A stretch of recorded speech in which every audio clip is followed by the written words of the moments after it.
Muy bien, el día de hoy vamos a hacer un video para los alumnos de cuarto grado secundario del Colegio Mancio Varona con respecto a la continuación del sistema circulatorio. Bueno, habíamos hablado que con respecto a la frecuencia cardíaca, vamos a decir que la frecuencia cardíaca es la cantidad de latidos por minuto, ¿ya? En los libros de pre está a nivel de 70 a 75 latidos por minuto, pero se puede considerar de 60 a 90 latidos por minuto. Un aumento de la frecuencia cardíaca indicaría una taquicardia, una disminución de la frecuencia cardíaca indicaría una bradicardia. ¿Qué es el volumen sistólico? El volumen sistólico también es llamado volumen de eyección, o sea, volumen de expulsión. Es la cantidad de sangre que es expulsada por ventrículo, bueno, es la cantidad de sangre que expulsa un ventrículo por latido. ¿De acuerdo? El volumen sistólico básicamente es la cantidad de sangre que expulsa un ventrículo por latido y equivale a aproximadamente 70 mililitros por latido. ¿Ya? O sea, cada vez que el ventrículo se contrae, va a liberar o va a expulsar 70 mililitros aproximadamente de sangre. El gasto cardíaco básicamente se calcula por la frecuencia cardíaca por el volumen sistólico. Habíamos dicho que la frecuencia cardíaca aproximadamente sería 70 latidos por minuto por volumen sistólico, que es 70 latidos, bueno, mililitros por latido. Entonces, el gasto cardíaco es igual a 5.000 mililitros o 5 litros aproximadamente por minuto. Pulso arterial. El pulso arterial es la expansión y la contracción rítmica de las arterias, producida básicamente por las ondas de presión originadas por la inyección de la sangre desde el ventrículo del izquierdo del corazón, a medida que se contrae. Un aumento del pulso arterial se llama taquisfigmia, una disminución del pulso arterial se llama bradisfigmia.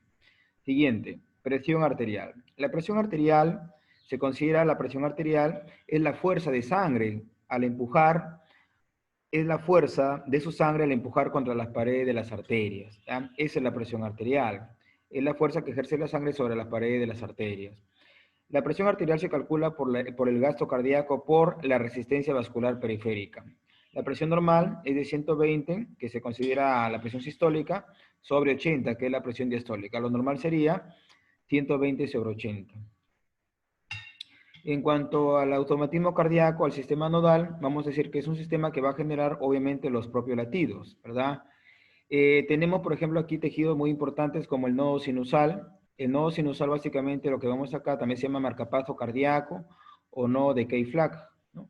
Algunos también lo llaman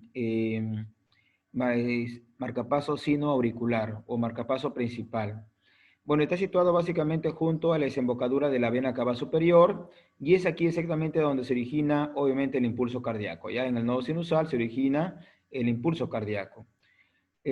Aquí, exactamente en el nodo sinusal se origina obviamente el impulso cardíaco. Ahí nace el impulso cardíaco. Luego tenemos al siguiente nodo que se llama nodo auriculoventricular y vamos a ver que existen comunicaciones que son haces. De acuerdo, acá tenemos el haz de Torel en posterior, el de en medio se llama el de Beckenbach, ahí está, y el de acá se llama el de Bachmann, ¿de acuerdo? Una vez que llega al nodo auriculoventricular, también llamado nodo marcapaso secundario, algunos lo llaman nodo de Ashtoft-Tevara, está situado exactamente, mírenme, está en la base del tabique interauricular. Es aquí donde se retrasa 0,1 segundo la transmisión del impulso cardíaco. Entonces hemos dicho que a nivel del nodo sinusal nace el impulso cardíaco y en el nodo auriculoventricular aquí obviamente se retrasa la transmisión del impulso cardíaco. ¿Cuánto? 0,1 segundo. Luego sigue por el haz de His y el haz de His obviamente, mírenme, está naciendo del nodo auriculoventricular, ¿verdad? Y el haz de His penetra exactamente al tabique intraventricular o al septum, ¿ya? Dividiéndose en dos ramas, ¿no? En haz de His izquierdo y haz de His derecho. Finalmente se va a ramificar una ramificación que se llama fibra de Purkinje. Y la fibra de Purkinje básicamente son ramificaciones de las de His que aceleran la excitación de las fibras musculares, ¿de acuerdo? Entonces, el haz de His acelera la excitación de las fibras musculares, ¿no?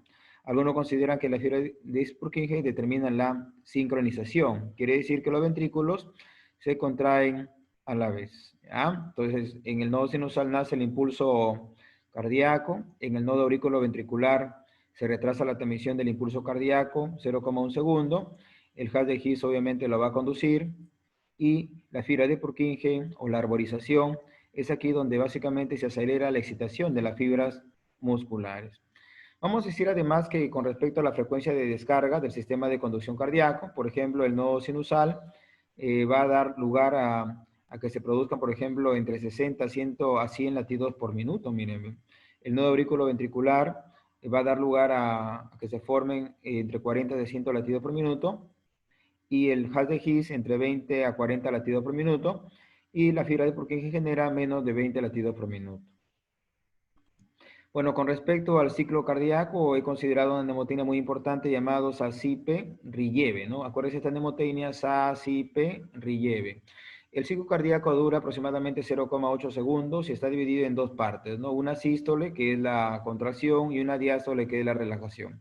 Entonces, la fase de contracción lo vamos a llamar sístole, que dura 0,4 segundos, y la fase de relajación lo vamos a llamar diástole, dura 0,4 segundos. La sístole se divide en dos, en la sístole auricular cuando la aurícula se va a contraer y lo vamos a llamar SA. Y luego la sístole ventricular, que obviamente dura 0,3 segundos, ¿ya? La sístole auricular obviamente se contrae en las aurículas y por lo tanto la sangre que está en las aurículas pasa a los ventrículos. En la sístole auricular básicamente se completa el llenado ventricular. Recuerda que aquí va a encontrar el ventrículo al 70%, pero la sangre que pasa a la aurícula va a llenar el ventrículo. Por eso que le estaría pasando un 30% al ventrículo. Y ya como ya lo mencioné, el sistema, la sístole auricular, así ahí se completa el llenado ventricular. Con respecto a la sístole ventricular que dura 0,3 segundos, miren, se divide en dos partes. La contracción isovolumétrica CI y el periodo de eyección o periodo de expulsión, PE. En la contracción isovolumétrica vamos a decir que se cierran las válvulas auriculoventriculares, tanto la tricúspide como la bicúspide, y cuando se cierran esas válvulas se va a originar el primer ruido cardíaco. Por lo tanto, el primer ruido cardíaco se origina en la contracción isovolumétrica. Vamos a ver que la presión del ventrículo obviamente aumenta, ¿de acuerdo? La presión del ventrículo es mayor que obviamente la presión arterial, para ya luego darse el periodo de eyección. Y aquí básicamente las válvulas simoideas o semilunares se abren para que la sangre salga expulsada allí, por allí. ¿Cuánto se expulsa? Hemos dicho por ventrículo, hemos dicho que el volumen sistólico es por latido, ¿no? El volumen sistólico es 70 mililitros por latido, ¿no? Por cada ventrículo. Muy bien. Una vez que prácticamente el corazón ha quedado vacío, entonces vamos a llegar a la fase de relajación o diástole, que dura 0,4 segundos. Se divide en dos fases a su vez, en la relajación isovolumétrica y el llenado ventricular, que por cierto es la fase más larga del ciclo cardíaco, ¿ya? En la relajación isovolumétrica RI se cierran las válvulas simoideas y cuando se cierran las válvulas simoideas se origina el segundo ruido cardíaco, ¿ya? Entonces, ¿dónde se origina el segundo ruido cardíaco? En la relajación isovolumétrica y el corazón empieza obviamente a relajarse. Con respecto al llenado ventricular, ¿ya? Simplemente las válvulas auriculoventriculares se abren para que se llene el ventrículo, pues, ¿no? Pero se llena de sangre solamente hasta el 70% del ventrículo, ¿de acuerdo? El llenado ventricular solamente se llena hasta el 70% de su cavidad y es la fase más larga del ciclo cardíaco porque dura aproximadamente 0,3 segundos, ¿ya? Muy bien. Vemos aquí el dibujo en la sístole auricular. Hay que reconocer algunas estructuras. Mira, ve, la vena cava superior, la vena cava, eh, el seno venoso coronario y la aurícula derecha. Si esta es la aurícula derecha, acá sería la aurícula izquierda, ¿no? Y las venas pulmonares, ¿no? La vena cava inferior, por ejemplo, aquí. Muy bien, entonces habíamos dicho que en la sístole auricular, la sangre de la aurícula se contrae y miren, ve, la válvula auriculoventricular está abierta y pasa. ¿Sí? Y solamente llena todo esto, estos puntitos, llena el 30%, porque el 70% ya lo tenía el ventrículo. Por eso que se dice que en la sístole auricular las válvulas auriculoventriculares están abiertas. Ahí está, y se llena. ¿Ya?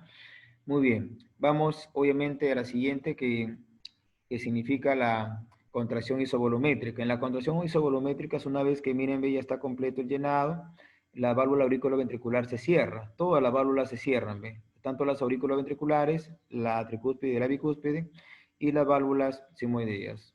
Obviamente, no permitiendo ni que ingrese más sangre ni que salga sangre. Entonces, cuando se cierran las válvulas, se origina el primer ruido cardíaco, ¿ya? En la contracción isovolumétrica.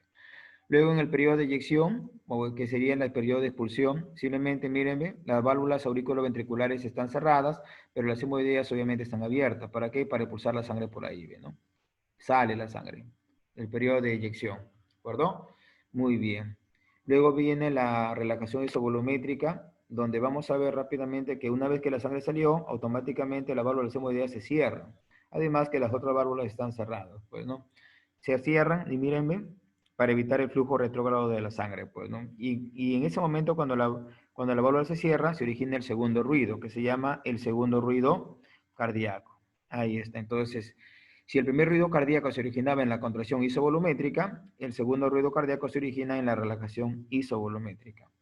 Y, por cierto, cuando se expulsa toda la sangre, se va a quedar cierta cantidad de sangre en el corazón, ¿ve? A nivel tanto del ventrículo derecho como el ventrículo izquierdo. Esa pequeña cantidad de sangre se llama volumen sistólico y equivale a 70 mililitros aproximadamente. ¿Ya? Y finalmente, el llenado ventricular. Se supone que cuando se dio esto, el corazón automáticamente se quedó vacío, ¿de acuerdo? O en todo caso, eh, semivacío, pues, ¿no? Ahora, ya en el llenado ventricular, entonces vemos ahí que nuevamente la válvula auriculoventricular, mira, ve, tanto la tricúspide como la bicúspide se abre y la sangre comienza a llenarse, ¿no? Comienza, pero ¿cuánto? Hemos dicho 70% solamente, ¿ya? 70% acá y 70% aquí en el ventrículo izquierdo. Es el llenado ventricular, que es la fase más larga del ciclo cardíaco, que dura aproximadamente 0,3 segundos, ¿ya? Entonces ahí las válvulas auriculoventriculares están abiertas y las sigmoideas están cerradas. Luego llegamos a la sístole auricular, de nuevo, la sangre que estaba en las aurículas pasan a los ventrículos, pero solamente da el 30% para completar el llenado ventricular y nuevamente comienza el ciclo. Entonces, sístole auricular, contracción isovolumétrica, que se origina el primer ruido cardíaco por el cierre de las válvulas auriculoventriculares. Luego viene el periodo de eyección o de expulsión, ahí está. Y luego viene la relajación isovolumétrica, donde las válvulas sigmoideas se cierran, originando el segundo ruido cardíaco. ¿Ya? Y finalmente, en el llenado ventricular, que es la fase más larga del ciclo cardíaco, ¿ya? Donde las válvulas auriculoventriculares están abiertas y las sigmoideas están cerradas, ¿no? Se llena de sangre hasta el 70% y luego ya se llena acá en el sístole auricular el 30%. Como resumen, acá lo tenemos. En la sístole auricular hemos dicho que las válvulas auriculoventriculares están abiertas y las válvulas sigmoideas están cerradas. ¿Qué ocurre acá? Se completa el llenado ventricular con el 30% de sangre para el ventrículo. Luego venía la contracción subvolumétrica, las válvulas auriculoventriculares se cierran, ahí está. Las válvulas sigmoideas están cerradas, ¿no? Y por lo tanto, como se cierran estas válvulas, automáticamente, mira, originan el primer ruido cardíaco. Luego viene el periodo de eyección, de expulsión, donde las válvulas auriculoventriculares están cerradas y las sigmoideas se abren, ¿no? Para expulsar la sangre. ¿Cuánto expulsan? 70 mililitros por latido. Luego viene la relajación isovolumétrica, las válvulas auriculoventriculares están cerradas, las válvulas sigmoideas se cierran, ¿de acuerdo? Y cuando se cierran las válvulas sigmoideas, se origina el segundo ruido cardíaco.